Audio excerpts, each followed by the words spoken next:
So here we are at the top of Sutro Tower. Setra? Sundra? Sidra? No one ever... It's Twin Peaks. We're at Twin Peaks. No, I mean the tower right there has a name. Give me your phone. Give me your phone. He can't do anything. Look at this. He can't even record the two of us. Can you unlock your phone? I don't know your password. We've talked about this.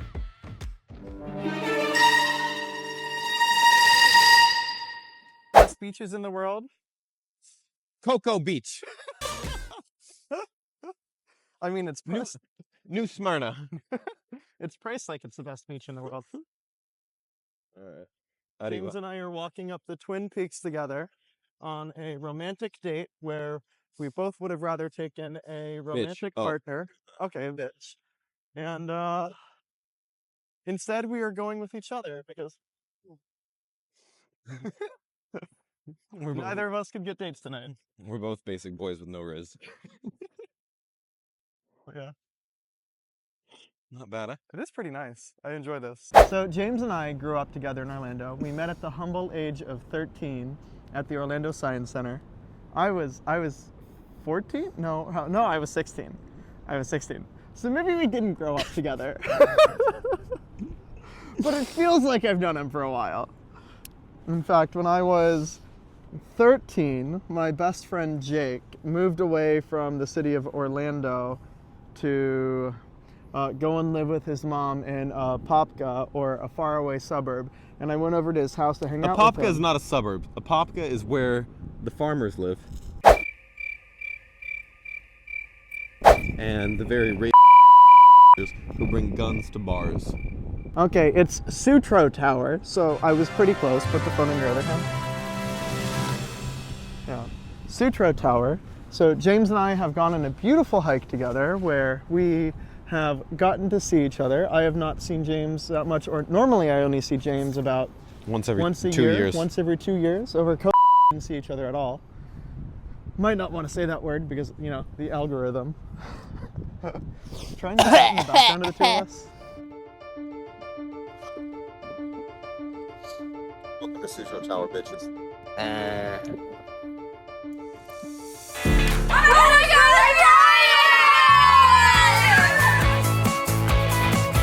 It's Ryan!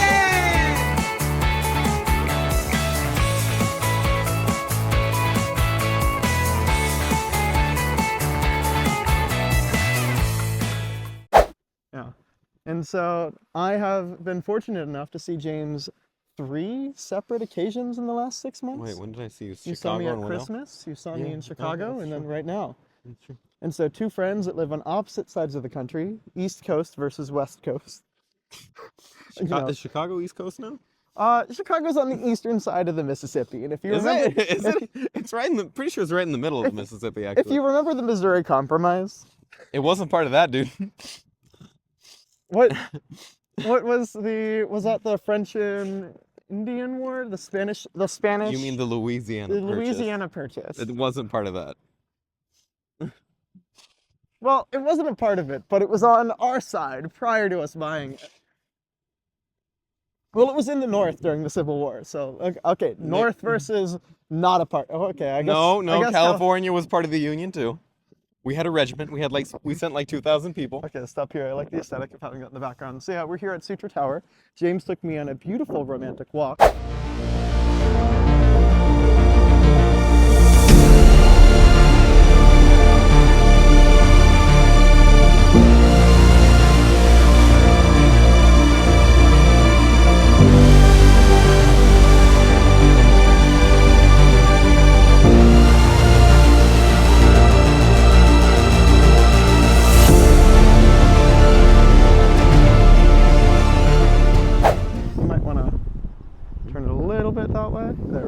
We didn't bone once. We did not bone once, but we opened the app Sniffies and looked at a few different hookup locations for people. And there's some good ones around here. What do you think about Twin Peaks? You know what? It was a little bit different. I thought we were going to the bar that's similar to Hooters. It's a lot colder here, so finding out that this was not the biggest Sniffies cruising location was a bit of a disappointment. There are fewer titties here too. Yeah, but you know, that's not what Sniffies is. Yeah, but the wind is pretty intense, so you might get mulching. I'm gonna stop while I'm ahead. Mulch in the bus. Yeah, but James and I both grew up in Orlando and both moved to big cities far away. And Would you call San Francisco a big city? That's an interesting take. I would say, in comparison to virtually every other city, San Francisco, Chicago, New York, DC, and I mean Philadelphia isn't really a big city, but like I don't really want to live in non-big cities that give you the ability to walk places. You don't have a car, I don't have a car, and even though you live in a less urban area of the city, you're still it's able. basically a suburb, but it's part of the city. Yeah, and you're still able to walk everywhere, which is pretty cool. Yeah. My arm got tired. Yeah, I mean that happened. I'm not used to it. So we can take turns. We can take turns. But yeah, So Ryan, how do you feel about the topology of San Francisco? Like the topology and the nature? I feel like people who live in San Francisco are a lot more connected with nature and areas outside the city than people who live in Chicago. I feel like people who live... people in Chicago go on like hikes and stuff? Do they do nature activities? Do they do, outdoor outings of some kind where they get out of the city just to like go explore the wilderness? Because this is very common. You mean the suburbs? Indiana? Go to Gary, explore the wilderness? Oh, the like Rust Belt towns that don't have anything in there? The wilderness of Peoria, Illinois? You know, I got my cousin to... Urbana-Champaign, that beautiful wilderness? I hear Urbana-Champaign is one of the most walkable cities when you're on campus. I dated a girl who went to Urbana-Champaign. Yeah? Was she a info systems major? No. Econ? Mm-mm. Yeah. So James and I met at the Orlando Science Center. Thank you for stopping. Okay, ready? Part 2.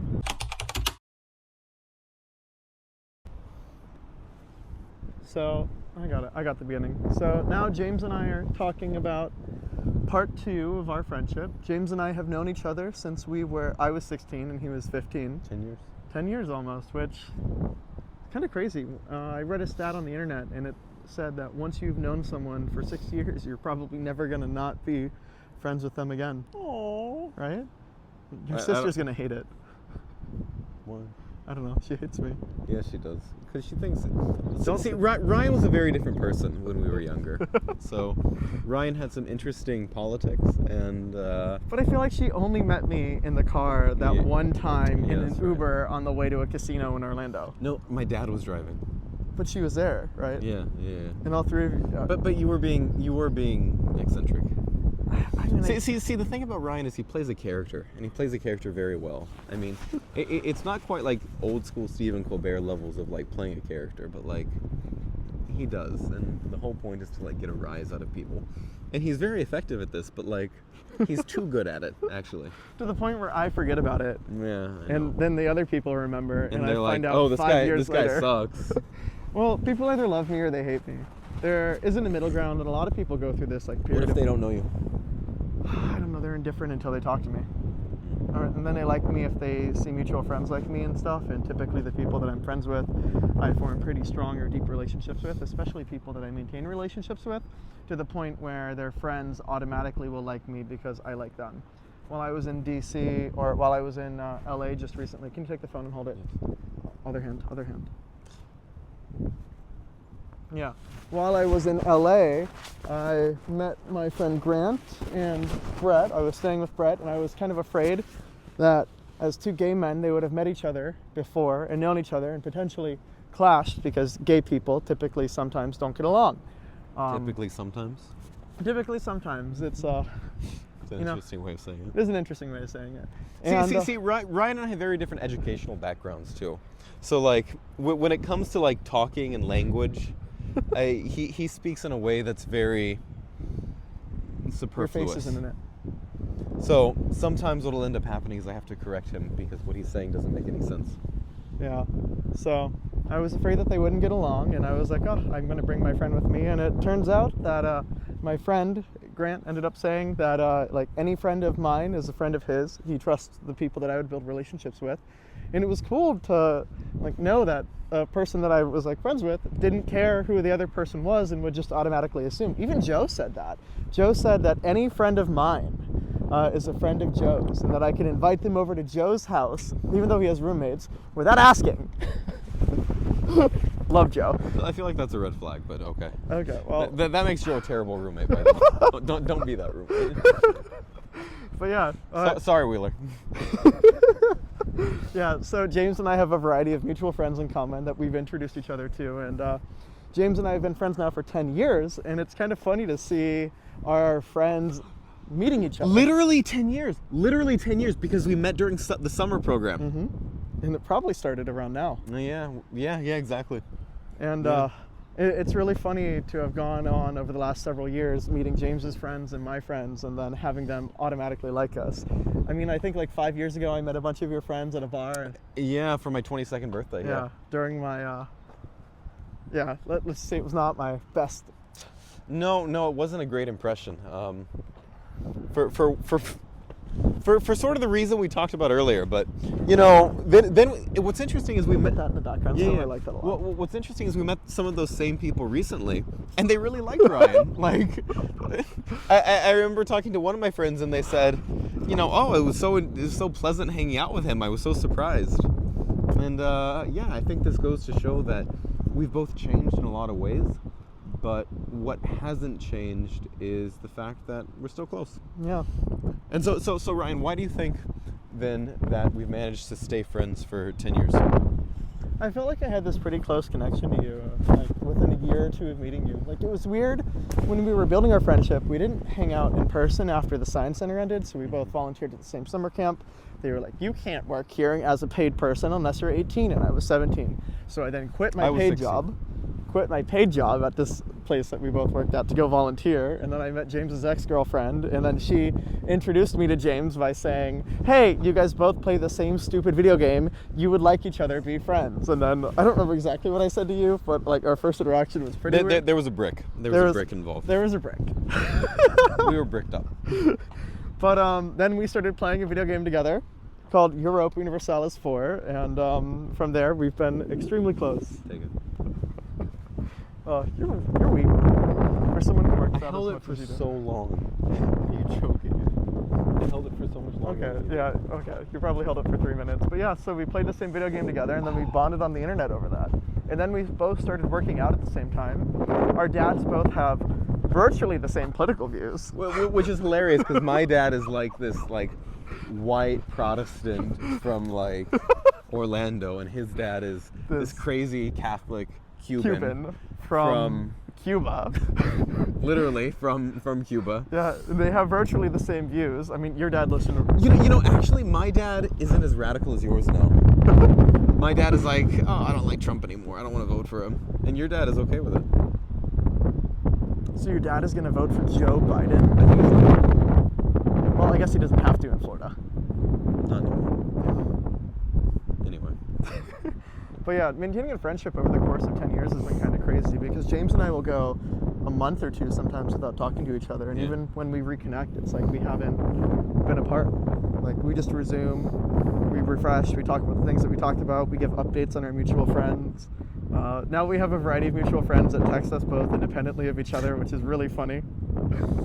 Like we have one friend who's texting us both. And he's like a mess, but we love him. I gave one of James's friends financial advice, and I got him to collectivize a lot of his debt. You consolidate it. Consolidate a lot of his debt into a single personal loan.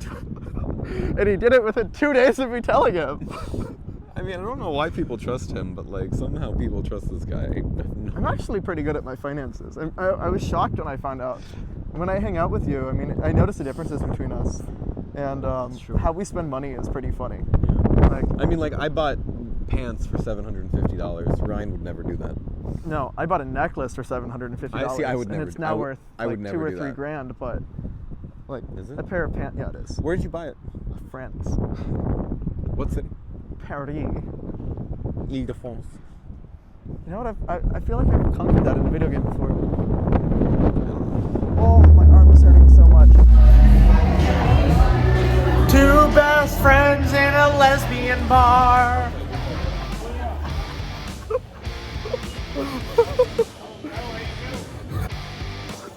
Zachary, get up there. Yeah, Mom and Dad are down. Ryan's videoing again. James, happy birthday, buddy. I love you. He's celebrating his motherfucking birthday tonight. What? You're my newest. Yeah. You're my newest bestie. 2, 3. One more time. A Disney 4 is a Midwest 10. So my friend James is dressing up as Santa Claus for They a bunch of... made a Jew Santa Claus. This was a terrible casting decision, but you know what? We're really gonna test the limits of my my artistic capacity today. Is there anything? Happy birthday, James. Caleb, do you have anything to add? Caleb, do you want any alcohol? No? We got our 2 white ones. With this ring. With this watch.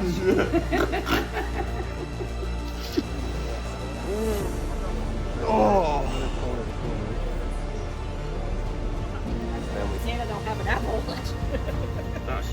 You need another. You probably need to pull that over to the side.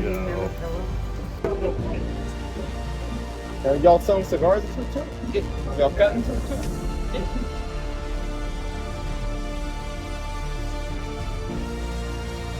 You know I officiated my sister's wedding. With the watch. I watched, if that's what you're wondering.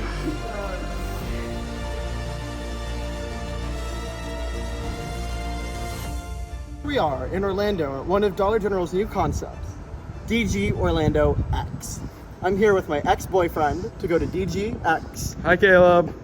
Yeah, my ex-boyfriend Caleb and I are going to DGX with my best friend Am I your best friend? in our ex-best city we used to live in. Am I really your best friend? Oh. Yeah, let's go into Dollar General together. Let's go to Dollar General. Let's go to DG. Little dog now. Look. Ryan, come over, make sure there's one for everybody. So Ryan, what are we looking to get into DG? Alcohol that we can drink on the way to another bar. But in reality, Mentos and Reese's. Okay. Caleb, is there anything you want from DG? Okay. You're just being accompanying us. All right. So Dollar General is known for their high prices, but also affordable value add. They have a lot of competition from Five Below, Dollar Tree, and a variety of other places. So the prices here, while they might seem high, are very competitive with the other overpriced dollar brands. But Dollar General actually knows how to create shareholder value in a way that other companies do. Even though some would say that their drop in share value by 50% over the last year might be bad, they've been, even though... So Ryan, what's the status of DG's financial statements look like today? It depends. I get your It point. depends. Honestly, they decided to stop opening stores and they're remodeling more of their stores in more store format, but it's a bit more profitable. Well, this is a beautiful store. Yeah, we had to find out. I feel like What do women or men have to be scared of about that person?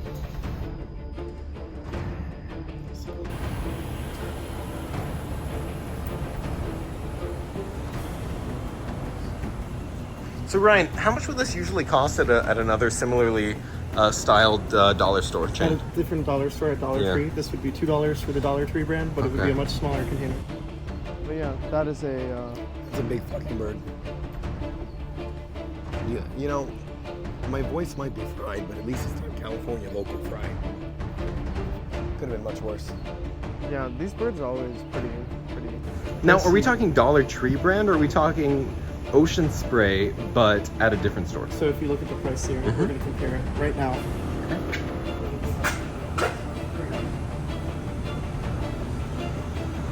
Wait, do I get any White Claws? Okay, good. Fucking Sephardi.